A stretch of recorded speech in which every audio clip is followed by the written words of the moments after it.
தேமுதிக நிறுவன தலைவர் விஜயகாந்தின் முதலாம் ஆண்டு நினைவு தினத்தை ஒட்டி அவரது நினைவிடத்தில் அமைச்சர் சேகர் பாபு மரியாதை செலுத்தினார். பின்னர் செய்தியாளர்களிடம் பேசிய அமைச்சர், விஜயகாந்த் எந்நாளும் தமிழக மக்களின் நெஞ்சங்களில் நீக்கமர நிறைந்திருப்பார் என்று தெரிவித்தார். இளைஞர் சமுதாயம் விழிப்படையவும் ஊழலுக்கு எதிராகவும் பல்வேறு வகையில் திரைப்படங்கள் மூலம் விழிப்புணர்வை ஏற்படுத்தியதாகவும் அமைச்சர் சேகர் பாபு குறிப்பிட்டார். பேரணி அனுமதி விவகாரத்தை பெரிதுபடுத்த வேண்டாம் என்றும் சேகர் பாபு கேட்டுக்கொண்டார். நடிகர் விஜயகாந்தை பொறுத்தளவில் நேற்று வரை புரட்சி கலைஞராக நம்மோடு பயணித்தவர்.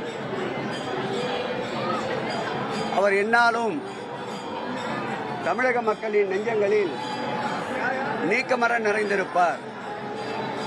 அவர் நம்முடைய தொப்புள் கொடி உறவு. அவருடைய குரு பூஜை இன்றைய தினம் பேரணிக்கு அனுமதி மறுக்கப்பட்டாலும் அவர்கள் நினைத்தபடி பொழுதுபோக்கான விஷயங்கள் கூட நமக்கு வருமானத்தை அள்ளி தரும். இங்க ஒருத்தர் கைவினை பொருட்கள் பிசினஸ் செஞ்சு மாசம் பல மடங்கு சம்பாதிக்கிறாரு. எப்படின்னு தெரிஞ்சுக்க ஃப்ரீடம் ஆப்பை டவுன்லோட் பண்ணுங்க.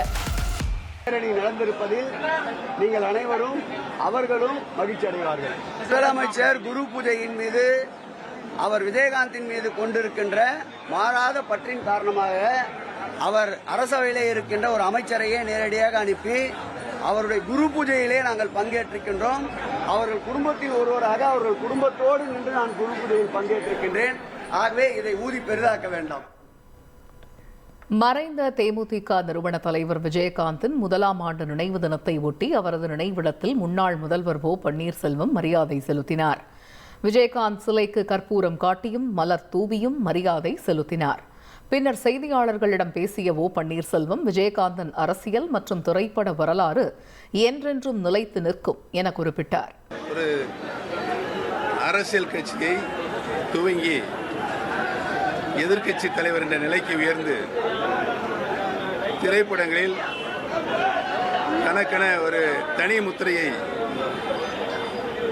திரையுலகில் பதித்தவர் மரியாதைக்குரிய அருமை அண்ணன் விஜயகாந்த் அவர்கள். அவருடைய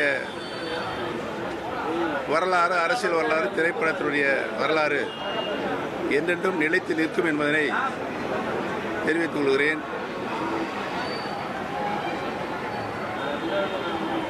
அவருடைய புகழுக்கு புகழ் சேர்க்கின்ற வகையில் அனைத்து இந்திய அண்ணா திராவிட முன்னேற்ற கழகத்தினுடைய தொண்டர்கள் உரிமை மீட்புக் குழுவின் சார்பாக எங்களுடைய இதய மரியாதையை அஞ்சலியை செலுத்துவதற்காக செலுத்தினோம் என்பதை தெரிவித்துக் கொள்கிறேன்.